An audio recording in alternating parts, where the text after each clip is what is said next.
പേര് Sienna George. ഞാൻ ഇടുക്കി ജില്ലാ സ്വദേശിനിയാണ്. അപ്പോൾ ഞാനിവിടെ കൃപാസനത്തെക്കുറിച്ച് ഒരുപാട് കേട്ടിട്ടുണ്ടെങ്കിലും ഇവിടെ വരണമെന്നോ അല്ലെങ്കിൽ അങ്ങനൊരു ആഗ്രഹമൊന്നും തോന്നിയിട്ടില്ല. അങ്ങനെ എനിക്ക് വിദേശത്ത് പോയി പഠിക്കണമെന്ന് ഭയങ്കര ആഗ്രഹമായിരുന്നു. വീട്ടിൽ ഒരുപാട് പ്രാവശ്യം പറഞ്ഞെങ്കിലും അവസാനം കുറേ പറഞ്ഞതിന് ശേഷമാണ് വീട്ടിൽ സമ്മതിച്ചത്.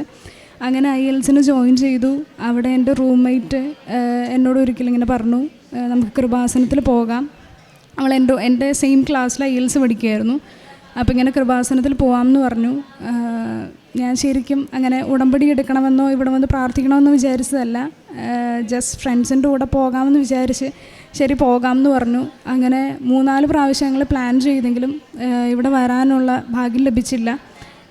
അതിനുശേഷം അവൾ ഹോസ്റ്റൽ വെക്കേറ്റ് ചെയ്തു. അങ്ങനെ എൻ്റെ മറ്റൊരു റൂംമേറ്റ്, അവൾ നോൺ ക്രിസ്ത്യനാണ്, എന്നോടിങ്ങനെ പറഞ്ഞു നമുക്കിങ്ങനെ കൃപാസനത്തിൽ പോകാം എന്ന് പറഞ്ഞു. അപ്പം ഞാൻ ഓർത്തു, ഞാനൊരു ക്രിസ്ത്യനായിട്ട് എനിക്ക് അങ്ങനെ ഒരു ആഗ്രഹം തോന്നിയില്ല. അവളൊരു നോൺ ക്രിസ്ത്യനായിട്ട് എന്നോട് ഇങ്ങോട്ട് പറഞ്ഞു. അപ്പോൾ എനിക്കും പോകണമെന്നൊരാഗ്രഹം തോന്നി. അങ്ങനെ ഇവിടെ വന്നു, ഉടമ്പടി എടുത്തു, പ്രാർത്ഥിച്ചു. ഉടമ്പടി എടുത്തതിന് ശേഷം എക്സാമിന് ഡേറ്റ് എടുക്കാമെന്ന് എൻ്റെ മനസ്സിൽ തോന്നി. എന്നോട് എന്നെ പഠിപ്പിച്ച ടീച്ചേഴ്സ് വരെ ചോദിച്ചു, സ്കോർ കിട്ടുന്നുണ്ടോ? സ്കോർ കിട്ടുന്നില്ലല്ലോ, എന്തിനാ പിന്നെ ഡേറ്റ് എടുത്തതെന്ന് ചോദിച്ചു. എനിക്കറിയില്ല, എൻ്റെ മനസ്സിൽ എൻ്റെ മാതാവ് തോന്നിപ്പിച്ചു. ഡേറ്റ് എടുത്തു, എക്സാം കഴിഞ്ഞു, സ്പീക്കിംഗ് കഴിഞ്ഞു. എളുപ്പമായിരുന്നു. എനിക്കറിയില്ല, ഞാൻ ഹെസിറ്റേറ്റ് ചെയ്യാണ്ട് വളരെ ഫ്ലുവൻ്റായിട്ട് തന്നെ സംസാരിച്ചു. കയറിയപ്പം മുതൽ മാതാവിൻ്റെ കാശുരൂപം കയ്യിൽ മുറുകെ പിടിച്ചാണ് ഞാൻ കയറിയത്. ഒരു ടെൻഷൻ പോലും ഇല്ലാതെയാണ് ഞാൻ ഫുൾ പറഞ്ഞു തീർത്തത്. ഒരിക്കലും ഒരു പ്രാക്ടീസ് സെക്ഷനിൽ ഞാനങ്ങനെ പറഞ്ഞിട്ടേ ഇല്ല. ഭയങ്കര ഒരുപാട് സന്തോഷമായി. ബാക്കിയുള്ള എക്സാംസും 4 ദിവസത്തിന് ശേഷമായിരുന്നു.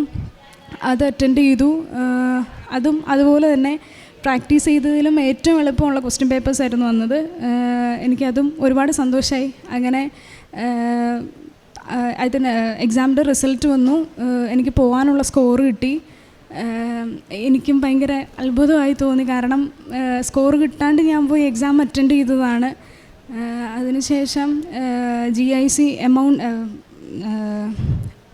എനിക്ക് കോളേജിൽ നിന്നുള്ള ഓഫർ ലെറ്റർ വന്നു.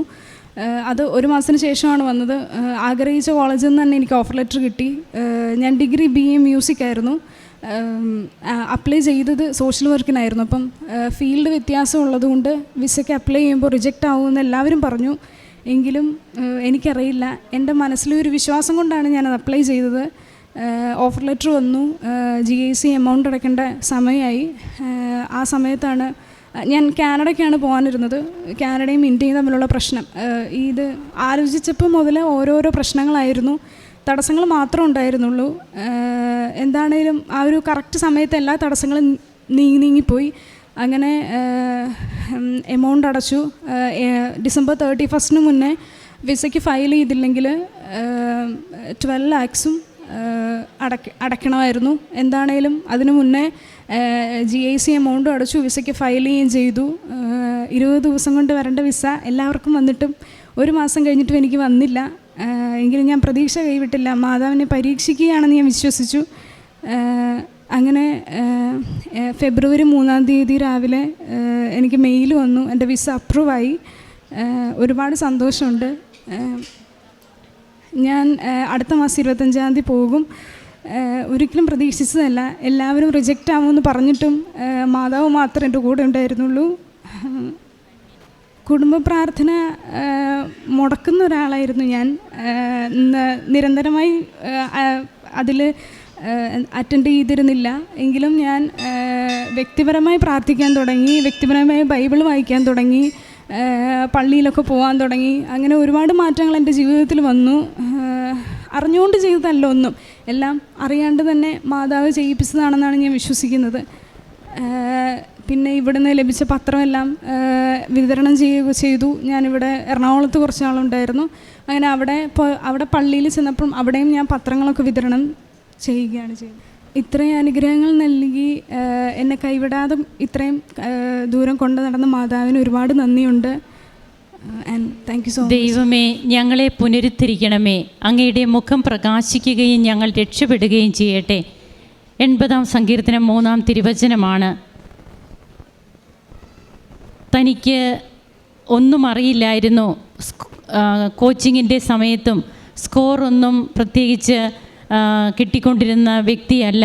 എന്നാൽ എങ്ങനെയാണ് ഉടമ്പടി എടുത്തതിന് ശേഷം തൻ്റെ ജീവിതത്തിലെ മാറ്റങ്ങൾ വന്നത്, പ്രാർത്ഥനാ ജീവിതത്തിൽ, ആത്മീയ ജീവിതത്തിലൊക്കെ എങ്ങനെ മാറ്റങ്ങൾ വന്നു, അങ്ങനെ അമ്മ തന്നെ കൂടെ കൊണ്ടു നടന്നു. പരിശുദ്ധ അമ്മയുടെ കാശുരൂപവും പിടിച്ചുകൊണ്ട് പോയി എക്സാം എഴുതുന്നു. ഒരിക്കലും വിചാരിക്കാത്ത സ്കോറൊക്കെ തനിക്ക് ലഭിച്ചു. എല്ലാം വളരെ സ്മൂത്തായിട്ട് തനിക്ക് വേണ്ടിയിട്ട് അമ്മ എല്ലാം ചെയ്തു എന്നുള്ള ഒരു ബോധ്യത്തോടെയാണ് ഇവിടെ നിന്ന് ഈ മകള് തൻ്റെ അനുഭവ സാക്ഷ്യം പങ്കുവയ്ക്കുന്നത്. ഒരിക്കലും പ്രതീക്ഷിച്ചിരുന്നില്ല തനിക്ക് ഇങ്ങനെയുള്ള കാര്യങ്ങൾ, തനിക്ക് IELTS പാസ്സാകുവാനോ കാനഡയ്ക്ക് പോകുവാനോ സാധിക്കുമെന്ന്. അതിലേറ്റവും പ്രധാനപ്പെട്ടത് ഈ മകൾ ചെയ്തിരുന്ന കോഴ്സ് ഒന്ന്, അപ്ലൈ ചെയ്തിരുന്ന കോഴ്സ് വേറൊന്ന്. അപ്പോൾ അതുകൊണ്ട് തന്നെ വിസ റിജക്ഷൻ വരുമെന്നൊക്കെ പറഞ്ഞിരുന്നു. എന്നാൽ അവിടെയൊക്കെ അമ്മയുടെ സംരക്ഷണം എങ്ങനെ ഈ മകൾക്ക് അനുഭവപ്പെട്ടു. അതായത് അമ്മയുടെ കാശുരൂപം കൊണ്ട് പോകുമ്പോൾ ഒരു ദൈവ സാന്നിധ്യ സ്മരണ തന്നെയാണ് നമുക്കുണ്ടാവുക. അതായത് ദൈവത്തെ കൂട്ടുപിടിച്ചുകൊണ്ടുള്ള ഒരു യാത്ര. അതാണ് അമ്മയുടെ ഉറപ്പ്. അങ്ങനെയാണ് വ്യക്തികൾക്ക് ലഭിക്കുന്നത്. ഇന്ന് സന്തോഷത്തോടെ ഇവിടെ വന്ന് നിന്ന് തൻ്റെ ജീവിതത്തിൽ വന്ന മാറ്റങ്ങളും കുടുംബ പ്രാർത്ഥനയ്ക്കൊക്കെയുള്ള പ്രാധാന്യം എന്താണെന്ന് ഇന്ന് മനസ്സിലാക്കുവാൻ കഴിയുന്നു.